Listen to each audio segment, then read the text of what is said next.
Hello everyone, welcome back to the Global Alert TV channel. Please subscribe and like my videos. Today we are going to take a deep and detailed look into one of the most pressing and intense developments from the ongoing Russia and Ukraine conflict, where Russia has launched over 100 drone strikes in a single night against Ukrainian territory, yet Ukraine's air defense system has stood resilient and managed to hold strong under this relentless assault.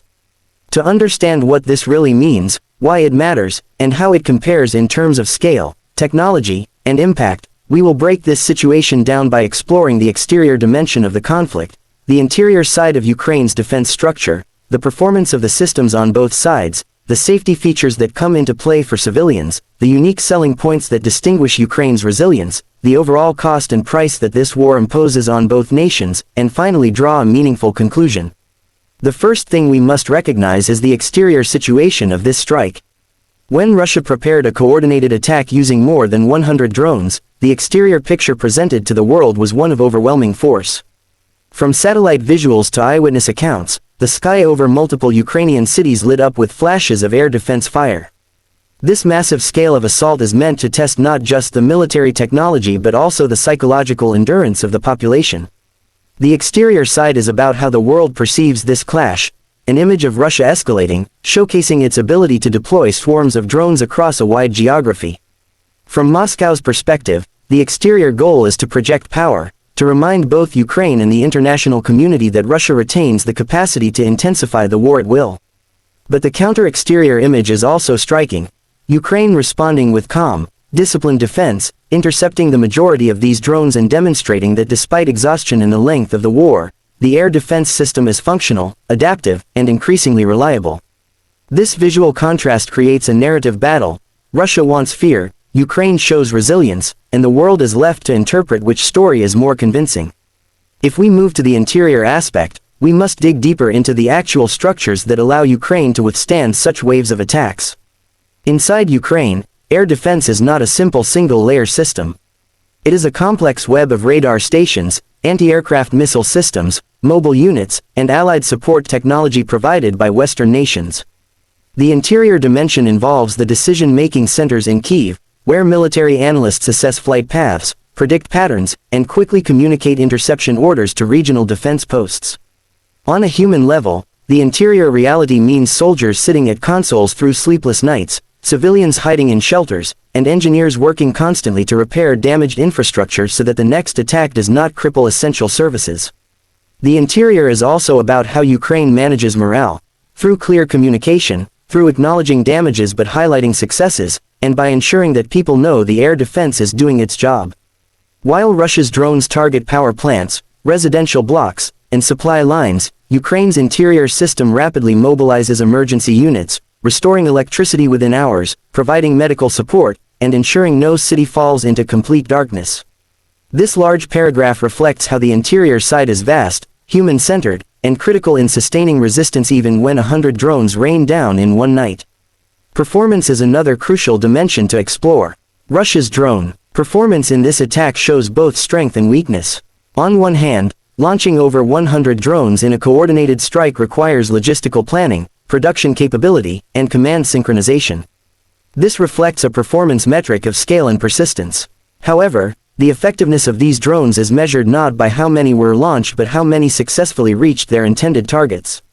Reports indicate that Ukraine intercepted the majority, with interception rates often above 70 to 80% depending on the region. This means Russia's performance, while loud and dramatic, falls short of strategic effectiveness. On the Ukrainian side, performance can be seen in the accuracy and timeliness of its air defense response.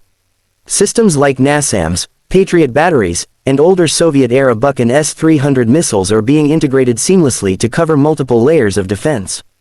Performance also extends to the communication between military units and civilian authorities, ensuring warnings are issued and people take shelter. The performance of Ukraine's defense is not perfect, as some drones did penetrate and cause damage, but overall the performance metric favors Ukraine's ability to adapt quickly against an overwhelming offensive. Safety features in such a war zone are not like the safety features of a car or a building, but they are real and vital. The safety feature of Ukraine's defense lies in early warning sirens, in the mobile apps that instantly alert citizens, in the underground shelters that have been reinforced since the early days of war. Safety features also come in the form of dispersing critical infrastructure so that even if one power station is hit, the grid can reroute electricity. For Russia, safety features for its drones include low-flying paths to evade radar, the use of swarming tactics to overwhelm defenses, and decoy drones meant to trick Ukrainian interceptors into wasting ammunition. But in the human context, the safety features that matter most are those that protect families, schools, hospitals, and vital services. This war has forced Ukraine to develop a culture of safety, parents teaching children how to move quickly to basements, schools scheduling drills, and entire communities organizing volunteer groups to help the vulnerable during nightly assaults. The existence of such safety structures means that even in the face of massive drone swarms, casualty numbers can be reduced and society can continue to function despite trauma. Unique selling points might sound like a phrase reserved for business or marketing, but in this context it refers to the distinctive strengths each side tries to showcase. Russia's unique selling point is quantity, the ability to send waves of drones and missiles repeatedly, projecting an image of endless supply. This is meant to break down Ukraine's stamina and portray Russia as a power with infinite resources. Ukraine's unique selling point, however, is resilience. Despite limited resources, despite economic strain, despite being under attack for more than 2 years, Ukraine shows that with international support and internal determination, it can withstand and repel some of the heaviest barrages. Another unique selling point for Ukraine is innovation, repurposing old Soviet technology, integrating Western defense systems, and even developing its own drone technology to strike back into Russian territory. These selling points matter because wars are not only fought on the battlefield but in the realm of perception. International allies look at these events and decide whether Ukraine is a worthy investment. Russia hopes the selling point of fear and dominance will fracture support, while Ukraine markets its unique selling point of courage and effectiveness to secure continued aid. When we consider the price of this assault, the meaning becomes layered. In economic terms, launching 100 drones in a single night is expensive. Even if some of these drones are cheaper Iranian-made Shahed drones, the logistics, fuel, and production line cost money. For Ukraine, the price is measured both in the expensive interceptor missiles used to shoot down relatively cheap drones and in the damage caused when some drones do get through. But price is not only financial. The true price is human, families displaced, lives lost, infrastructure destroyed, and psychological exhaustion. There is also a geopolitical price. Each escalation pushes NATO and the West to strengthen support, which prolongs the war and deepens Russia's international isolation. The price for Ukraine includes the constant need for external assistance, which places its sovereignty in a delicate balance. The price for Russia includes sanctions, economic contraction, and long-term reputational damage. Both sides pay, but the question is whose price is more sustainable. In conclusion, this massive drone assault and the defensive success against it symbolize the broader war itself. Russia demonstrates persistence and escalation, while Ukraine demonstrates resilience and adaptability. The exterior picture shows a dramatic clash of strength versus endurance. The interior reality reveals the human toll and the organizational depth behind Ukraine's defense. The performance metrics highlight that Russia can strike big but not always effectively, while Ukraine can defend well even when overwhelmed. Safety features underscore the importance of protecting civilians in a war that targets cities as much as battlefields. The unique selling points clarify what each side wants the world to see: Russia's scale, Ukraine's resilience.